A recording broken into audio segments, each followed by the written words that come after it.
প্রিয় শিক্ষার্থী, আজকের অনলাইন ক্লাসে তোমাদের স্বাগতম। আজ তোমাদের জন্য রয়েছে রসায়ন বিজ্ঞান।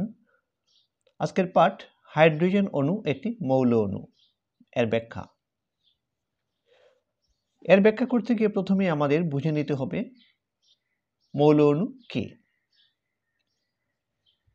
আমরা জানি মৌল অণু হচ্ছে যে অণুতে একই পদার্থের দুই বা ততোধিক পরমাণু যুক্ত থাকে, সেটি হচ্ছে মৌল অণু। এটি একটি পরমাণু, এটি আরেকটি পরমাণু। এরা একই মৌলের পরমাণু দুইটি বা তিনটি যদি যুক্ত হয় তবেই সেটিকে বলা হয় মৌল অণু। এখানে হাইড্রোজেন ধরে নিচ্ছি, এই পরমাণুটি হচ্ছে হাইড্রোজেনের পরমাণু, এই পরমাণুটিও হচ্ছে হাইড্রোজেনের পরমাণু। একই মৌলের দুটি পরমাণু যুক্ত হয়ে একটি অণু তৈরি হয়েছে, অতএব এটি হচ্ছে একটি মৌল অণু।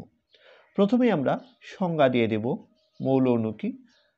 লিখব, আমরা জানি মৌল অণু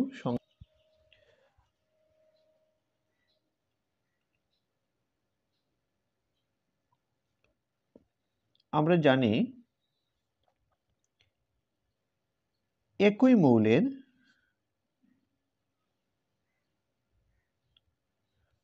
দুটি পরমাণু দুই বা ততোধিক হতে পারে, দুই বা ততোধিক পরমাণু যুক্ত হয়ে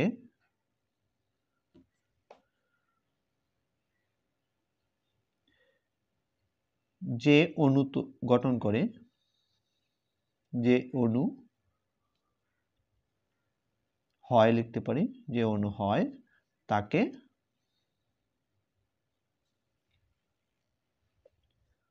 মৌল অণু বলে।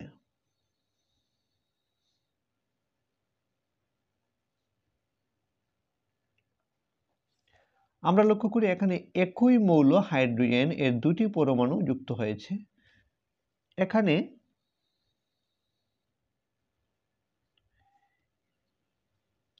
হাইড্রোজেন অণুতে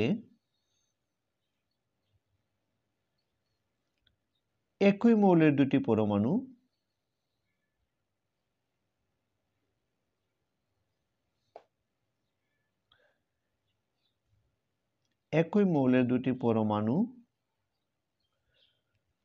বলতে পারে রাসায়নিকভাবে যুক্ত হয়ে, এটি লিখলে ভালো হয়।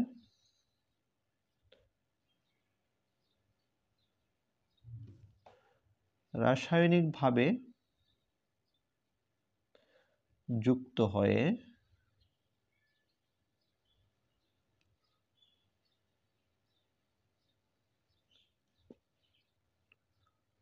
অণু গঠন করেছে।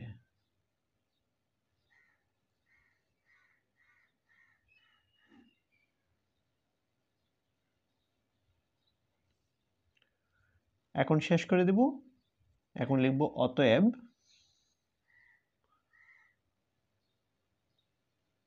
হাইড্রোজেন অণু একটি মৌল অণু।